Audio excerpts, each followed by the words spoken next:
அனைவருக்கும் வணக்கம் நண்பா. நான் உங்க பிரவீன் குமார் பேசுறேன். ஓகே நண்பா, இன்னைக்கான கான்செப்ட்னா மூவி ரோஸ்ட் தான். இன்னைக்கு எந்த மூவி ரோஸ்ட் பாக்குறதுக்கு முன்னாடி இந்த படத்தோட கதாநாயகரை நம்ம பார்த்தே ஆகணும். அவர் பேர் என்னன்னா ரமேஷ், ஆக்டர் ரமேஷ். ரமேஷா? எந்த ரமேஷா சொல்ற நீ? ஓ சாரி, ரமேஷ்னு சொன்னா அவர் யாருக்கும் தெரியாது. அவருக்கு இன்னொரு பேரும் இருக்கு, அதாவது என்ன, ஜித்தன் ரமேஷ்.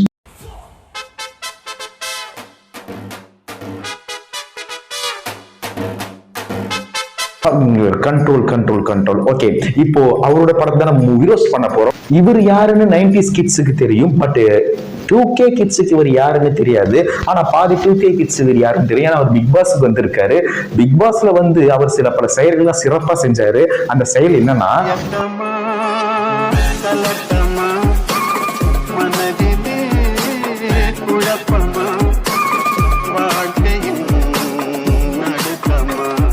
இவர் யாருன்னு நம்ம கிட்ட தெரிஞ்சுக்க முடியும். இவர் பேக்ரவுண்ட் முழுசா தெரிஞ்சுக்கணும்ல. இவர் யாருன்னா, ஆமா, யாரா இவன்? ப்ரொடியூசர் ஆர்பி சௌத்ரியோட புள்ளப்பா. யாரா ஆர்பி சௌத்ரி? அட நம்ம ஜீவாவோட அண்ணன்ப்பா. இவன் யாரா? அதான் சொல்றல, ப்ரொடியூசர் ஆர்பி சௌத்ரியோட புள்ள, ஜீவாவோட அண்ணன். ரமேஷ் அவர்கள் ஜித்தன் 1ல இருந்து அவரோட ஜேர்னி சூப்பரா தான் ஆரம்பிச்சாரு. படமும் சூப்பர் டூப்பர் இட்டாச்சு, பாட்டு அதுக்கு மேலே இட்டாச்சு. அதுக்கப்புறம் வந்து சரியான கதை தேர்வு பண்ண தெரியாம நிறைய படம் வந்து அவருக்கு சொதப்பி அவரோட கரியரே சின்ன பின்னமா நொறுங்கி போற நிலைமைக்கு தள்ளப்பட்டாரு. ஃபர்ஸ்ட் நல்ல கதையை செலக்ட் பண்ணிருக்கணும்டா அப்படின்னு கேட்டுருப்பேன். சரி, பொறுத்தது போதும், பொங்கி எழுவுன்னு சொல்லிட்டு ஜித்தன் 2ன்னு ஒரு படத்தை வந்து எடுத்தாப்புல, அது எடுக்காமலே இருந்திருக்கலாம். எதா இருந்தாலும் பிராங்கா பேசுறாயா. கே கிட்ஸ், தயவு செஞ்சு சித்தன் 1 பார்க்கறதுக்கு தயவு செஞ்சு பார்த்துருங்க. ஆனால் சித்தன் 2 மட்டும் பார்த்துறாதீங்க. ஏன்னா முடியாது. சித்தன் 1ல வந்து படமே அவ்வளோ அருமையாக இருக்கும். அவரோட இன்னசென்ட் சூப்பராக இருக்கும். அவர் டான்ஸ் அட்டகாசமாக இருக்கும். அப்படிப்பட்ட ஒரு படத்தை வந்து இப்படி சித்தன் 2ன்ற பேரில் சொதப்பி வச்சிருக்காங்க. நம்ம ரஜினி சார் அவர்கள் சொல்லியிருப்பாங்க, பாஷா 2 எடுக்கலாமா அப்படின்னு கேட்கும் போது, சார் பாஷா நான் இருக்கிறேன், ரகுவரன் எங்கே சார் உயிரோடு இருக்காரு. அது மட்டும் இல்லாமல் படம் ஹிட் ஆயிடுச்சுன்னா அதை அப்படியே விட்டுருணும். 2 எடுக்கிறேன், 3 எடுக்கிறேன், 4 எடுக்கிறேன்னு படத்தை சின்ன படமா கூட நம்ம சூப்பர் ஸ்டார் ரஜினிகாந்த் சொன்னதுதான். இவங்களும் அப்படியே விட்டுருக்கலாம், அந்த சித்தன் 1 அப்படியே விட்டுருக்கலாம். பட் அந்த படத்துக்கு இந்த படத்துக்கு சொல்லப்போனா சம்பந்தமே இல்லைங்க. ஸ்டார்டிங் சீனை தவிர்த்து ஸ்டார்டிங் சீன்ல வந்து சித்தன் 1ல வந்து ரமேஷ் அவர்கள் செத்துற மாதிரி தான் கதை அமைப்பை வச்சிருப்பாங்க. சித்தன் 2ல வந்து அவர் அப்படியே உயிரோட ஏஞ்சி வர மாதிரி அப்படியே கண்டினியூட்டி ஷாட் மாதிரி காட்டுறாங்க.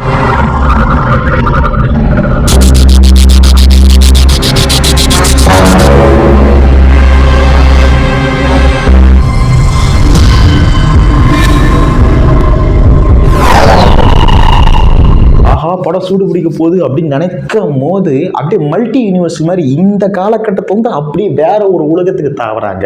அதாவது ஜித்தனுக்கும் இந்த ஜித்தன் 2க்கும் எந்த ஒரு சம்மந்தமே இல்லாத மாதிரி மல்டி யூனிவர்ஸ் மாதிரி வேற ஒரு உலகத்தை காட்டுறாங்க. வேற ஒரு கதாபாத்திரத்துல பேரு ஒன்று தான், ஆனா எல்லாமே டிஃப்ரெண்டா வந்து இந்த கதையமைப்பை ஜித்தன் 2 கதையமைப்பை வச்சிருக்கிறாங்க. என்னடி இது? யூனிவர்சல் ஜித்தன் ரமேஷ் அவர்கள் வந்து ஒரு வீட்டு புரோக்கரை கூட்டுக்கிட்டு ஒரு இடத்துக்கு போறாரு. அந்த இடத்துல என்னன்னா, வீட்டு புரோக்கர்கிட்ட காசு கொடுத்து இவரு அந்த ஊட்டியில வந்து ஒரு வீட்டை வந்து இவர் வாங்கியிருக்காரு. இப்போ என்னன்னா, அந்த வீட்டுக்குள்ள நோய் மூலம் பேய் எஃபெக்ட் காட்டுறாங்க. அதாவது அது பேய் வீடா, அதை வந்து நம்ம மண்டையில திணிக்கிறதுக்காக அது வந்து ஒரு பேய் எஃபெக்ட் காட்டுறாங்க. இப்போ வந்து வீட்டுக்குள்ள போயிட்டு அந்த புரோக்கர் வந்து, சார் ஏதாச்சும் பார்த்து பண்ணி கொடுங்க சார் அப்படின்னு சொல்லி காசெல்லாம் கேட்டு உஷார் பண்ணிட்டு வெளியே வரும்போது அந்த புரோக்கரோட செருப்புல அது அங்கரத்துல பறக்குது. அதை பார்த்துட்டு இவர் வந்து பயப்படுறாராம். டேய், நூலை கட்டித்தனம் தொங்க விட்டுக்கிறீங்க நீங்க. அவன் வேலைக்கு ஆக மாட்டான், அவன்லாம் ஒரு நாள் என்கிட்ட வேலை செய்ய மாட்டான். அப்புறம் இப்படியா பயம் வரும். இப்போ அடுத்தது என்னன்னா, நம்ம ஜித்தன் ரமேஷ் அவர்கள் வந்து ஒரு போர்டை வந்து போட்டு அதை தொட்டு ஃபீல் பண்றாரு. அதாவது என்ன, லைட்டா இப்ப ஃபிளாஷ்பேக்கு போறாங்க. இதுல என்னன்னா, ஜித்தன் ரமேஷுக்கு அவங்க அப்பா மாதிரி ஒருத்தரை காட்டுறாங்க. கொஞ்சமாச்சு மனசாட்சி இருந்தா, அந்த மனசுல கொஞ்சமாச்சு ஈரம் இருந்தா, அது வந்து ஜித்தனுக்கு அப்பா மாதிரியே இருக்கு. அண்ணன் மாதிரி ஒரு ஆளை அப்பா மாதிரி காட்டுறாங்க. சொல்றேன், அண்ணன் மாதிரி கூட இல்ல, ஜித்தனுக்கு அவர் தம்பி மாதிரி இருக்காரு. அவரை வந்து இவர் ஜித்தன் ரமேஷுக்கு வந்து அண்ணன் கூட காட்டலாம், பரவாயில்ல, அப்பாவா காட்டுறாங்கயா. என்ன துரோகம் பண்ணாலும் அவனை மன்னிச்சுப்பான். ஆனா தம்பி வயசுல இருக்கிற ஒரு ஆளை உனக்கு அப்பனா போட்ட பத்தியா? உட்டியாடா ஒரு பீலா, அதை மட்டும் என்னால மன்னிக்கவே முடியாதுடா. இதுல வந்து என்னன்னா ஃபிளாஷ்பேக் மாதிரி போறாங்களா. இதுல வந்து ரமேஷ் அவர்கள் வந்து அவர் தம்பி ஜீவா படத்தை பார்த்து அப்படியே ஒரு அப்பட்டமா ஒரு காப்பி வச்சிருக்காரு. அதாவது ஜீவா அவர்கள் சங்கிலி முங்கிலி கதர்னு ஒரு படம் வச்சிருக்காங்க பார்த்தீங்களா, பேய் படம். அந்த பேய் படத்துல வந்து ஃபிளாஷ்பேக்ல வந்து ஒவ்வொரு வீடா வந்து காலிப்பட்டு போகும்போது அவங்க மன கஷ்டத்தை வந்து அப்படியே சின்ன பையன் கேரக்டர்ல வந்து ஜீவா அவர்கள் வந்து யோசிச்சு பார்க்குற மாதிரி சங்கிலி முங்கிலி கதர் படத்துல இருக்கும். இதுல வந்து சின்ன பையன் கேரக்டர் தானே ஜீவாவை காட்டுவாங்க. சார் நானே பண்ணிடுறேன் சார், இது சார் சின்ன பையன் மாதிரி போறது, அப்பா கேரக்டர் மட்டும் ஏன் ஈக்குவல் வயசு உள்ள ஆளை போடுங்க சார் அப்படின்னு இவர் சொல்லியிருப்பாரு போல இருக்கு. இது அப்படியே பிளாஷ்பேக்கா போறாங்க. சத்தியமா ஏத்துக்க முடியல. ஐயோ இந்த ஆளு அப்பன்னு சொன்னா எப்படியா? சரி இது என்ன பிளாஷ்பேக் என்ன ஆகுதுன்னா, பிளாஷ்பேக்ல வந்து இவர் வந்து குளிர்ல படத்துட்டு இருக்கிறாரா, அவங்க அப்பங்காரன் ஓடி வந்து சரி விடு, குளிர்ல பார்த்துட்டு இருக்கும்போது அவங்க அப்பங்கார ஓடி வந்து ஏன் என் புள்ள வந்து குளிர்ல படுத்துக்கிறான், எதுக்கு கதை இருக்கலன்னு கேட்கும்போது, இங்க வந்து 10 மணிக்கு மேல நாங்க கதவு க்ளோஸ் பண்ணிருவோம், அவன் 10 மணிக்குள்ள வீட்டுக்குள்ள வந்துருக்கணும், அவன் வரல ஆனால் க்ளோஸ் பண்ணிட்டோம் அப்படின்னு சொல்றாங்க. உன் வீடும் தேவையில்ல ஒன்றும் தேவையில்ல போய்யா அப்படின்னு சொல்லிட்டு இவன் வந்து அவங்க அப்பா வந்து அவன் பிள்ளைய கூப்பிட்டு போறாப்ல. அதாவது என்னன்னா சில வயசான அங்கிள்ஸ் எல்லாம் வந்து ஜித்தன் ரமேஷ் அவர்களை வந்து இந்த மாதிரி கிண்டலும் கேலியும் பண்றதை பார்த்து அவங்க அப்பங்கார வந்து அவன் ஹவுஸ் ஓனர் கிட்ட போய் சொல்றான். ஏன்னா அந்த ஹவுஸ் ஓனர் பையன் தான் அந்த அங்கிள்ஸ். அதே இந்த படத்துல மட்டும் அப்பங்கார எங்க இருக்கிறான், ஆனா புள்ளங்காரன் வயசான மாதிரி தெரியறானே ஏன் அப்படி? இனிமே எல்லாம் அப்படித்தான். அதுல நக்குல் இனிமே அப்படித்தான். அந்த வயசான அங்கிளா உன் பிள்ளையா நடிக்க வச்சதுக்கு நான் ஏத்துப்பட்டா. இதுல வந்து நீ ஒரு டைலாக் சொல்ற பத்தியா, அதுக்கு அந்த அங்கிள் பண்ற ரியாக்ஷன் பத்தியா, அது நீங்களே பாத்துட்டு வாங்கலாம். பசங்க அப்படிதான் இருப்பானுங்க. உன் புள்ளைய தத்தியா வச்சுக்கிட்டு என் புள்ளைய பேசிக்கிட்டு இருக்க. அதாவது வயசு பையன் இப்படிதான் இருப்பான், உன் புள்ளைய தத்தியா வளர்த்திருக்கிறியே அப்படின்னு கேட்கறியே. இவனே மனநல பாதிக்கப்பட்ட மாதிரி ரியாக்ஷன் பண்ணுகிறான். எப்படா நீங்களா அந்த வார்த்தையை பேசுற? எஸ்ஐ சார், ஐயோ இங்க பாருங்க சார், ஒரே பைத்தியங்களா இருக்கு சார். சார் எஸ்ஐ சார், அப்புறம் இந்த வீட்டையும் காலி பண்ணிட்டு போற மாதிரி ஃபிளாஷ்பேக். அதாவது இப்பெல்லாம் வீட்டை காலி பண்ணி சித்த ரமேஷ் அவர்கள் ஊட்டியில வந்து ஒரு வீட்டை வாங்கியிருக்காருன்னு நம்மளுக்கு காட்ட வராங்க.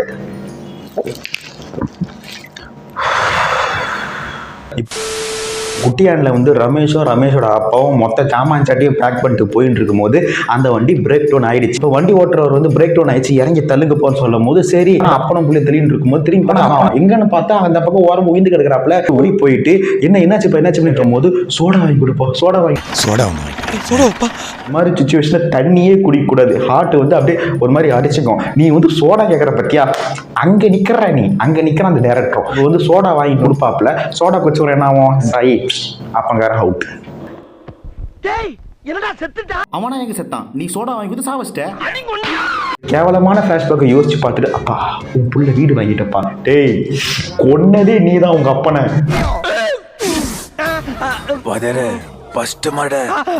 மட்டமான ஃபிளாஷ்பேக் முடிஞ்சது கூட பரவாயில்லைங்க. இதுல வந்து அந்த வீட்டுக்கு தர்மலிங்கன்னு அவங்க அப்பன் பேரை வச்சிருக்காப்ல ஹீரோ. ஹே ஸ்டார்டிங் பேய் சவுண்டு கேட்டாங்களே, ஒருவேளை சோடா கொடுத்து என்ன கொன்னிட்டியடா அப்படின்னு அவங்க அப்பக்காரன் இந்த வீட்டுல பேய வந்து போனோம். அதுக்கப்புறம் 2-3 காமெடியான சீன்லாம் வைக்கிறாங்க. அது பயமுத்துற சீன்ரா. ஓ பயமுத்துற சீனா, ஓ சாரிப்பா. இதுக்கப்புறம் பேய் வந்து ஜித்தன் ரமேஷை வந்து பயமுத்துற மாதிரி 2-3 சீனை வைக்கிறாங்க.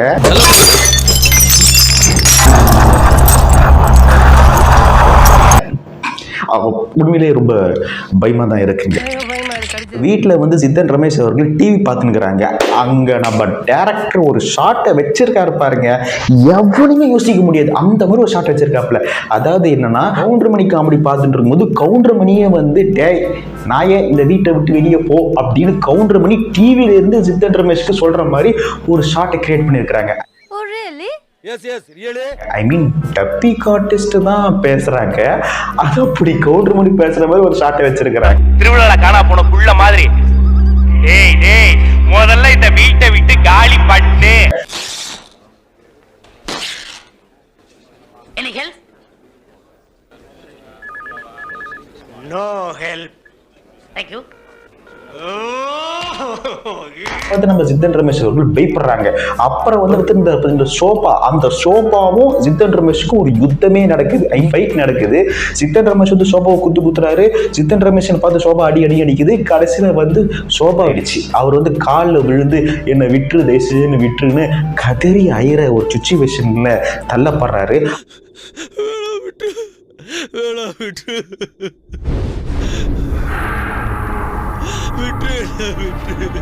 கல்லஞ்சக்காரன் அவ்வளவு நேரம் கதறானே, கரையிறானா? அது சரி, எல்லாருமே நம்மள மாதிரியே இருப்பான்னு நினைக்கிறது மகா முட்டாள்தனம். அதுக்கப்புறம் சோபா வந்து ஒரு லெட்டர் போட்டு இந்த வீட்டை விட்டு வெளியே போயிடு அப்படின்னு ஒரு சீன் இருக்கு. பா பா பா பா பா.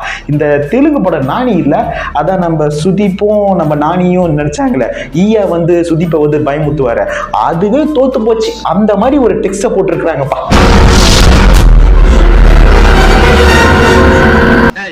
என்னடா புத்தாட்டது? எவ்வளவு முட்டு குடிக்க வேண்டியதாகுது. சரி, எங்க விட்ட குடுமையில நம்மளாலே பார்க்க முடியலையோ, பாவம் ஆடியன்ஸ் எப்படி பார்ப்பாங்கன்னு நம்ம அல்டிமேட் ஸ்டார் அஜித், அதான்ப்பா நம்ம தலை, அவரே வந்து ஜித்தன் ரமேஷ் சுட ட்ரை பண்றாரு. புரியல எனக்கு. ஏகே சுட பாக்குறாரா? புழுகாதடா. ஏய் ஆமாடா, நான் ஏற்கனவே வந்து போயிருக்கேன்டா. நான் நம்பல. டேய் நம்புங்கடா. எனக்கு நம்பிக்கை இல்ல. அட போங்கடா, நீங்களே பாருங்க.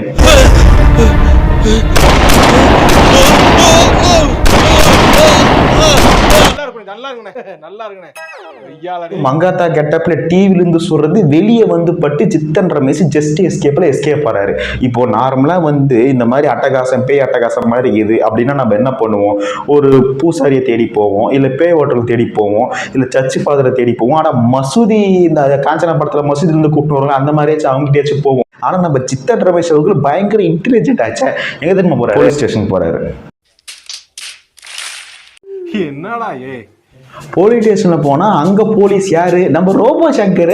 அங்க போயிட்டு ஜித்தன் ரமேஷ் வந்து, சார் என் வீட்டு சோபால பேய் இருக்கு, சார் என் வீட்டு டிவில பேய் இருக்கு அப்படின்னு சொல்லும் போது ஒரு நார்மல் போலீஸ் ஆஃபீஸர் என்ன பண்ணோம், தவடா மாதிரியே விட்டு எங்களை பார்த்த பைத்தியமா எடுத்துட்டா போடா வெளியே அப்படின்னு சொல்லணும். இல்ல வந்து அந்த பையனை கூட்டு போய், தம்பி நீ மைண்ட் டிஸ்டர்பன்ஸா இருக்க, நீ வீட்டுக்கு போ அப்படி சொல்லணும். இல்ல அட்லீஸ்ட் பைத்தியக்கார ஹாஸ்பிட்டல் சேர்த்து விட்டுருக்கணும். ஆனா இங்க என்னன்னா மொத்தம் போலீஸும் பைத்தியக்காரனா இருக்கிறாங்க. அதாவது என்னன்னா, சரி பேய் இருக்குன்னு சொல்றப்பல, சரி நம்ம பேய் பிடிக்க போவோம்னு சொல்லிட்டு மொத்தம் போலீஸும் பேய் பிடிக்க போயிட்டு. இந்தியாவிலே பேயை அரெஸ்ட் பண்ண போற முதல் போலீஸ் நம்ம தான் சார். சார் இந்தியால மட்டும் இல்ல சார், வேர்ல்டுல நம்பர் 1 போலீஸ். ஸ்காட்லாண்டே இன்ன வரைக்கும் பேய் பிடிச்சது கிடையாது. இதுல ஹைலைட் என்னன்னா, ஒருத்தர் கோணி பை எத்துன்னு வராரு. ரோபோ சங்கர் கேக்குற, எதுக்கு கோணி பை? அட பேயை டப்புன்னு பிடிக்குதான், ஏதோ கோழியை பிடிக்கிற மாதிரி சொல்றானுங்க. இல்ல கோணி பேயை பிடிக்குதான், அதுக்கு பைத்தியம் பிடிச்சு. ஜோக் இல்ல. வீட்டுக்குள்ள போன அப்புறம் அங்க வந்து எல்லாமே பக்காவா இருக்கு, எந்த ஒரு அசம்பாவும் நடந்த மாதிரியே தெரியல.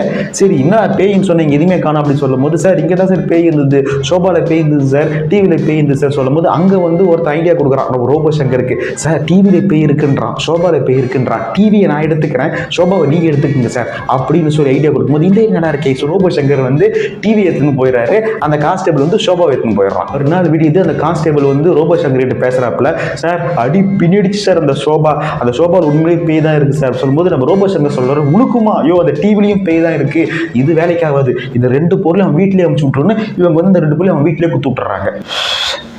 டேய் இது என்ன போலீஸ் ஸ்டேஷனா இல்ல பைத்தியக்கார ஹாஸ்பிட்டலாடா, எனக்கு ஒட்டுமே புரியலடா, என்னடா நடக்குதுங்க.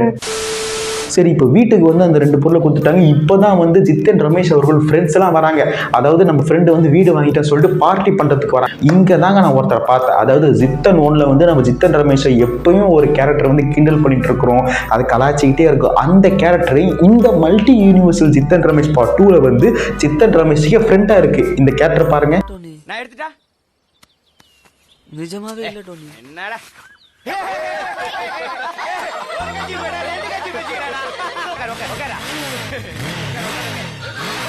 இந்த கேரக்டர் பாருங்க.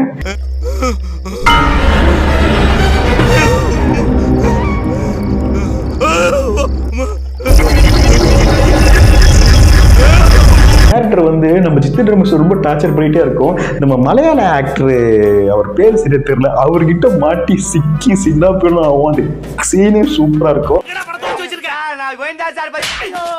அப்புறம் எப்படி அவங்க கையில துப்பாக்கி வந்துச்சு தெரியாது சார்.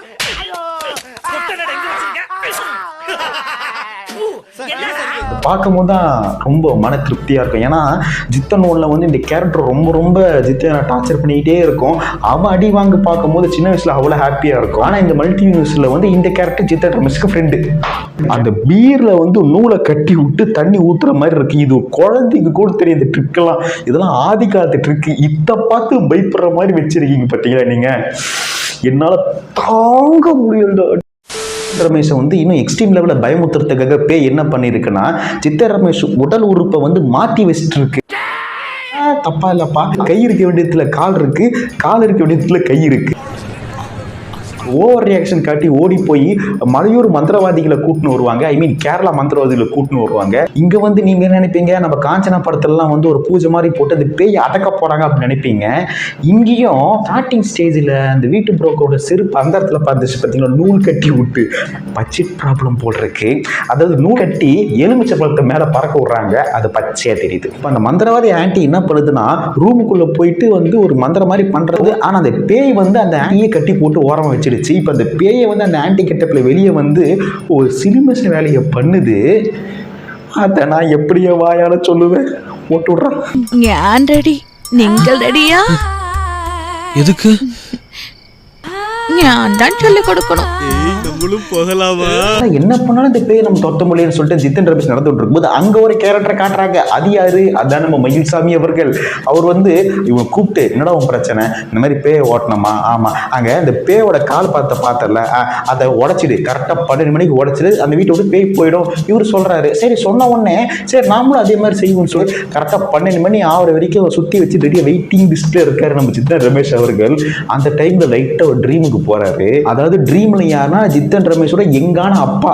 அவர் வந்து என்ன பண்றாரு, ஒரு கோழியை வச்சுக்கிட்டு, மகனே இந்த கோழி உனக்கு தான், எதுக்குப்பா இது, நீ வந்து 99% மார்க் எடுத்தல, அதுக்கு நான் தர ஒரு கிஃப்ட், இது வந்து நீ வளர்க்கக்கூடாது, இதை நம்ம வந்து சிக்கன் 65 ஆக்கி 2 பேரும் சாப்பிட போறோம் அப்படின்னு சொல்லிட்டு அந்த கனவு வந்துட்டு போகுது.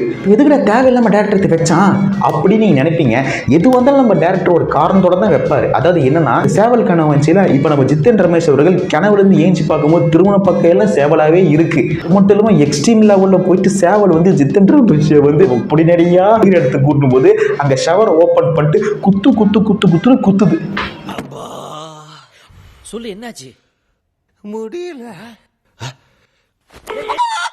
அதுக்கப்புறம் ஒரு அல்டிமேட் கிராஃபிக்ஸ்ல அந்த சேவல்லாம் காட்டுறாங்க. என்ன மாதிரி பண்ணி வச்சிருக்காங்க தெரியுமா? மைண்ட் ப்ளோயிங்க.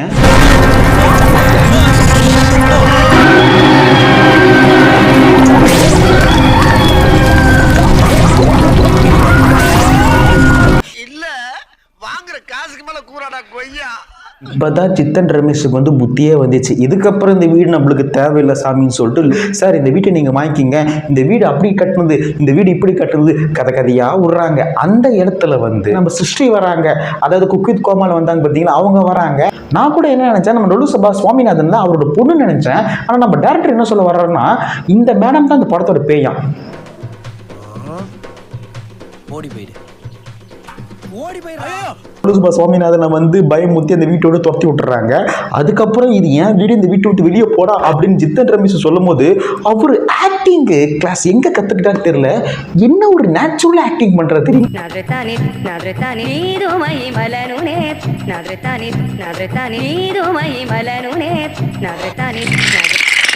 என்னாச்சு? ஷாக்காமா. ஓகே ஓகே ஓகே காட்டுறாங்க. நம்ம யோகி பாபுவை காட்டுறாங்க. எல்லா காமெடி ஆக்டர்ஸையும் இறக்கிருக்காங்கப்பா. அதாவது என்னன்னா, நம்ம யோகி பாபு என்னன்னு காட்டுறாங்கன்னா, தெலுங்குல பெரிய டானா சமரசிம்மா ரெட்டியை யோகி பாபு போட்டு தள்ளுறதுக்காக தேடிட்டு இருக்காங்களாம். சமரசிம்மா ரெட்டி யாரு? நம்ம பாலகிருஷ்ணா. சமரசிம்மா ரெட்டி 100 டாடா சுமோ, 200 இண்டியா, 300 சைக்கிளோட அணையாவை தேடிட்டு இருக்காங்க. நம்ம பாலகிருஷ்ணாவும் யோகி பாபு போட்டு தள்ளுறதுக்கு தேடிட்டு இருக்காங்களாம். நம்ம பாலகிருஷ்ணாவுக்கு அல்வா கொடுத்துட்டு தமிழ்நாட்டுக்கு வந்துட்டாப்லையா. இப்போ இவர் தங்குறதுக்கு ஒரு வீடு வேணும். அந்த வீடு எந்த வீடுனா, நம்ம ஜித்தன் ரமேஷ் அவர்கள் வீடு. அப்புறம் வீட்டுக்குள்ள வந்து யோகி பாபு வந்து பேய் வந்து லெஃப்ட் ஒன்று ரைட் ஒன்று அடிச்சு வீட்டை விட்டு வெளியே தள்ளுது. அதாவது சும்மா இருக்கணும்னு வச்சிருக்கிறாங்கப்பா, ஒரு கருவேப்பிலை கொத்தமல்லி மாதிரி. நம்ம மயில்சாமி அண்ணகிட்டே போய் ஐடியா கேட்போம்னு சொல்லிட்டு நம்ம ஜித்தன் ரமேஷ் அவர்கள் மயில்சாமி கிட்ட போய் பேச போவாங்க. அங்க போகும்போது இவ்வளவுதானே உன் பிரச்சனை, இப்ப அந்த பேயை உன் வீட்டு விட்டு துரத்தினாலும் சரி, அதுக்கு கூட என் பக்கத்தில் 2 பேர் உட்காந்து இருக்கிறாங்க, யார் தெரியுமா அப்படின்னு சொல்லும் போது, யார் உங்க ஃப்ரெண்டு தானே, யோ பேயா அப்படின்னு சொல்லும் போது இவர் ஜகா வாங்குறாரு.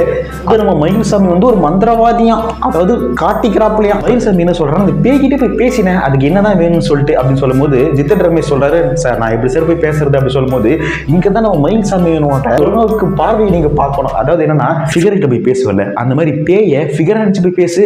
ஃபிகர்கிட்ட பேசுவல, அந்த மாதிரி பேய்கிட்டையும் பேசு. உன் காஜுக்கு ஒரு அளவில்லையாடா, காஜு மச்சி நீனு. இந்த மட்டனி சிக்கனி எறா புறா அந்த மாதிரி பேய் பக்கத்துல வச்சுட்டு அதுக்கப்புறம் பேசு அப்படின்னு ஐடியா கொடுக்குறாப்புல. அதே மாதிரி நம்ம ஜித்தன் ரமேஷ் அவர்களும் செய்யறாரு. பேய்கிட்ட பேச்சுவார்த்தை நடத்துறாரு. அப்புறம் பேயும் போகிற மாதிரி தெரியல. அப்புறம் மயில்சாமி இன்னொரு ஐடியா சொல்லுவாரு, கட்டையை எடுக்கிற ஐடியா வச்சுக்கோ, பேய் அடி அப்படின்னு சொல்லுவாரு. கட்டையை எடுத்துட்டு போகும்போது பேய் உண்மையிலே பயப்படுதுங்க. சோபாவை தூக்கி போடுறது, டிவிலேருந்து ஆக்டர்ஸ்லாம் வெளியே கொண்டு வருது. தொடப்பத்தை பார்த்தா கூட பயந்த ஒரு லாஜிக் இருக்கு. கிரிக்கெட் பேட்டை பார்த்து ஏன்டா பை பண்ணோம்? பயப்படுது, அதாச்சும் ஒழுங்கா பண்ணுதா? கொஞ்ச நேரம் பயந்து நிற்குது, அடுத்த செகண்டே பாட்டு போட்டு டான்ஸ் ஆடுனுக்குதுங்க. நீ ஒரு காம கொடூரன், அஞ்சரைக்குள்ள வண்டி. ஃப்ரெண்ட் வந்து வீட்டுக்குள்ளே வரும்போது பேய் டான்ஸ் ஆடுறதை பார்த்துட்டு, ஏன்டா என்னையே லவ் பண்ணிட்டு இவளையும் வீட்டுக்குள்ளே வச்சுட்டு இருக்கிறியா அப்படின்னு சொல்லி, இனிமேல் நீ என் தேவையில்லைன்னு சொல்லிட்டு ஒரு சிம்பிளாக ஷார்ட் அண்ட் ஸ்வீட்டாக இங்கே வந்து ஒரு பிரேக்கப் நடக்குது. அவளும் பெண் தானே, அவளுக்கும் அச்சம் மடம் நானும், அப்புறம் என்ன பயிர்ப்பு இதெல்லாம் இருக்கத்தானே செய்யும். இங்கே வந்து நம்ம தலைவர் ஒரு டைலாக் சொல்றாரு, நீங்களே பாருங்களேன். பேய்க்கு அந்த பேயே பரவாயில்ல. இந்த பேயால நான் கஷ்டப்பட்டு பிக்கப் பண்ண பேயும் போயிடுச்சு. அதாவது கேர்ள் ஃப்ரெண்டு சொல்றேன். இந்த காண்டெல்லாம் மனசுல வச்சுக்கிட்டு நம்ம ஜித்தன் ரமேஷ் அவர்கள் என்ன ரவுடி கிட்ட போய் அடைக்கல பாருவாரு. சார் எப்படியாச்சும் வீட்டை நீங்க வாங்கிக்கிங்க சார், எனக்கு அதை வேண்டாம் சார் சொல்லும் போது, சரிப்பா 1 கோடி ரூபாய்க்கு அந்த வீட்டை நான் வாங்கிக்கிறேன் அப்படின்னு அந்த ரவுடி வந்து சொல்றாப்புல. ஜித்தன் ரமேஷ் வந்து வீட்டை விற்க போற, இனிமே உன் டார்ச்சரே எனக்கு கிடையாது அப்படின்னு சொல்லும்போது, இப்போ பிளாஷ்பேக் சொல்லுது அந்த பேய், என்னை பார்த்தீங்கன்னா லூசு மாதிரி தெரியுதா அப்படின்னு. அவர் ஏன் கேட்கக்கூடாது? ஒரு நேரம் அந்த படத்தை பார்த்தா நாமளே ஒரு கம் அவுட், எதையும் மனசுல வச்சு அடக்காத. Come out Arnold, come out.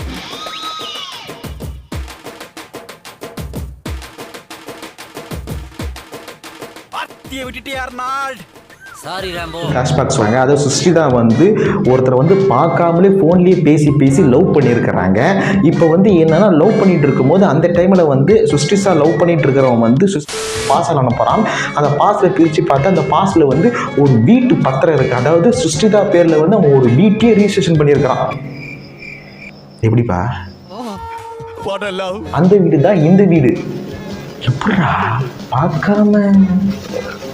Okay, சுஷ்டிதாக்கு வந்து அவன் லவர் வந்து ஃபோன் பண்ணுறான், நான் வந்து உன்னை பார்க்க வரேன், சென்னை பஸ்ஸில் வந்து நீ ஏறிடு, நம்ம வந்து மீட் பண்ணலாம் சொல்லும்போது 2 பேர் வந்து மீட் பண்ணலான்னு பஸ்ஸில் ஏறுறாங்க. அந்த 2 பஸ்ஸும் வந்து மோதி 2 பேருமே செத்து போயிடுறாங்க. நான் வந்து செத்தது வந்து நானே வந்து ஸ்ட்ரக்சரில் பார்த்தா நானே தெரிஞ்சுக்கிறேன் நான் செத்துட்டேன்னு சொல்லி. ஆனால் வந்து என் ஆத்மா வந்து அவனை தேடிச்சு, அவன் கிடைக்கல, இப்போ வரைக்கும் அவனை தேடி நான் சுற்றிட்டு இருக்கிறேன் அப்படின்னு சுஷ்டிதா வந்து சொல்கிறாங்கப்பா. அவ்வளோ ஃபீல் பண்ணி அந்த பொண்ணு பேசிகிட்டு இருக்கு. அதாவது அந்த ஆத்மா பேசிகிட்டு இருக்கு. தலைவன் அடுத்த கட்ட நடவடிக்கை எந்த தெரியுமா பண்ணுறாப்புல பாருங்க.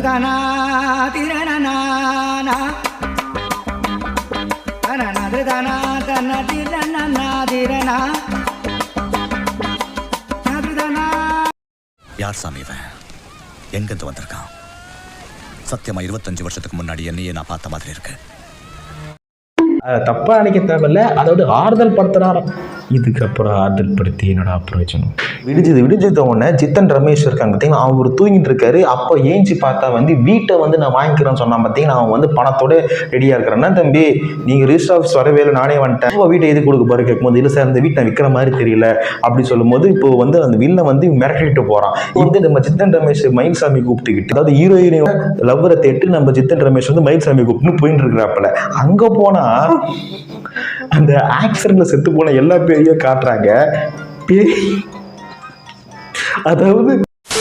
அதாவது உடம்புல கரியெல்லாம் பூசிட்டா அவங்க பேயா, அவங்களாம் அந்த ஆக்சிடென்ட் செத்தவங்களாம் அவங்க வராங்களாம். அவங்க கிட்ட போய் விசாரிச்சுட்டு இருக்கிறாங்க. அது ஒருத்தன் சொல்றான், ஆமா அந்த பொண்ணு வந்து அவனை பார்க்க வரும்போது ஆக்சிடென்டே ஆச்சு, ஆனா அவன் சாவலை, அவனை உயிரோட வந்து ஹாஸ்பிட்டலில் கிட்ட போகும்போது நான் பார்த்தேன் அப்படின்னு ஒருத்தன் சொல்றான். சரின்னு சொல்லிட்டு இந்த விஷயத்த வந்து ஹீரோயினிகிட்ட சொல்றதுக்காக நம்ம ஜித்தன் ரமேஷ் போகும்போது அந்த இடத்துல வந்து எப்பா அந்த வீட்டை வாங்கிறதுக்கு தானே அந்த வில்லை வந்து ட்ரை பண்ணுறான். அப்போ அந்த வீட்டை வந்து வாங்குறதுக்காக ஜித்தன் ரமேஷை கட்டி போட்டு அடித்து சைன் பண்ணுறோன்னு சொல்லணும், இல்லை பணத்தை கொடுத்துட்டு டீசெண்டாக வச்சு இந்த வீட்டை வாங்கணும். இந்த ரெண்டும் இல்லாமல் வீட்டை இடிக்கிறதுக்கு ஜேசிபி வண்டி எடுத்துன்னு வராங்க. என்ன நடக்குது எனக்கு ஒன்றும் புரியல. ஜேசிபி வண்டி எடுத்துன்னு வராங்க. என்ன பண்ணிட்டு இருக்க? நான் கேட்குறேன்ல. வீட்டை இடிக்க ஆளுங்க வந்துட்டு இருக்காங்க. உனக்கு நியூஸ் அவனுக்கு நியூஸ், 2 பேருக்குமே லாஸ்ட் தானடா. அப்பா யாரான தலைவலிக்குதுடா சாமி, தலைவலிக்குதுடா, தலைவலிக்குதே. ஜித்தன் ரமேஷ் அந்த ரவுடி டீமை சமாளிக்க முடியாதுன்னு சொல்லிட்டு மயில்சாமி வந்து செத்து போன பேய்க்கு கிட்ட ஹெல்ப் கேட்கறதுக்கு போவாரு. அங்க அந்த பேய்ங்க பண்ற அட்டகாசம் இருக்கே, நல்லாவா இருக்கு. பேய் மேல இருக்கிற கொஞ்ச நெஞ்ச பயம் கூட போயிடுச்சுரா உங்களால. இப்போ மயில்சாமி வந்து பேய் கேட்ல ஹெல்ப் கேட்டாங்களா, மொத்த பேயை போய் என்ன பண்ணுதுன்னா ஜித்தன் ரமேஷோட உள்ள பூந்துது. அதாவது அந்த 50 பேய்களும் ஜித்தன் ரமேஷோட உள்ள பூந்துருது. டேய் காஞ்சனா படத்திலேயே 3 பேய்ங்க தாண்டா ராரன்ஸ் உடம்புல போடுற மாதிரி வச்சாங்க. 50 பேயும் எப்பட்றா? டேய் எப்பட்றா? அப்புறம் என்ன பைத்தியகாரத்தனமா பாஞ்சு அடிக்கிறாப்புல. அடிச்சு முடிச்சுட்டு அப்புறம் ஒரு ஆம்புலன்ஸ் வருது. அந்த ஆம்புலன்ஸ்ல ஹீரோயினோட லவர் வந்து இறங்கி வராப்புல. அவரு கோமால இருக்கிறாராம். இப்ப அந்த பேய் வந்து ஏந்திரு சிவா ஏந்திரு சிவா ஏந்திரு என்ன பாருன்னு அஞ்சலி பட கிளைமேக்ஸ் மாதிரி இந்த கிளைமேக்ஸ்ல கத்தி நிக்குது. இது என்னாச்சு அவனுக்கு அப்படின்னு கேட்கும் பொழுது அவன் கோமால இருக்கிறான். அது தெரியாம எம்மா என்னை தயவு செஞ்சு என்னை விட்டுருங்க, என்னை இதுக்கு மேல டிஸ்டர்ப் பண்ணாதீங்க, உங்களுக்கு தான் வந்து இந்த ஆலமரம் இந்த வேப்ப மரம் இருக்குல்ல அங்க போய் எப்படியாச்சும் குடும்பம் எடுத்துங்க. அம்மா தாயே, இனிமேலும் டிஸ்டர்ப் பண்ணாத. உங்களுக்கு தான் புளிய மரம் பாழடைஞ்ச மண்டபம் இருக்கே, அங்க போய் குடும்பம் நடத்துங்க, சரியா? ஏய் அவன் சாவலடா, கோமால தான் நகரான். இந்த போதும் செத்துச்சு. என்னடா சொல்ல வர நீ? சின்ன பசங்கள்லாம் வந்து சைலண்டா இருக்கும்போது பயமுத்துவோம் பார்த்தீங்களா, அந்த மாதிரி பயமுத்தி படத்தை முடிக்கிறாங்க. இந்த பேய்கிட்ட இருந்து தப்பிச்சோண்டா.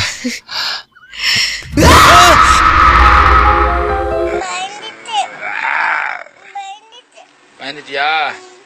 3 வேளை சோத்துக்காக 3ஆவது பேர் கமலோட அதிகமாக நடிக்க வேண்டியதா இருக்கேன். மூவி ரோஸ்ட் உங்களுக்கு பிடிச்சிருந்தா காலா ஸ்கெட்சை லைக் பண்ணுங்க, ஷேர் பண்ணுங்க, கமெண்ட் பண்ணுங்க, மறக்காம சப்ஸ்கிரைப் பண்ணுங்க. அதோட குறிப்பா பக்கத்துல இருக்க பெல் ஐக்கனை பிரஸ் பண்ணுங்க. அதோட குறிப்பா லைக் பட்டன் சேர்த்து பிரஸ் பண்ணுங்க. நீங்க லைக் பட்டனை பிரஸ் பண்ண தான் நம்ம சேனல் நாலா பக்கம் போகும், நம்ம சேனல் கொஞ்சம் கொஞ்சமா வளரும். உங்கள் விடைபெறுவது உங்கள் பிரவீன் குமார்.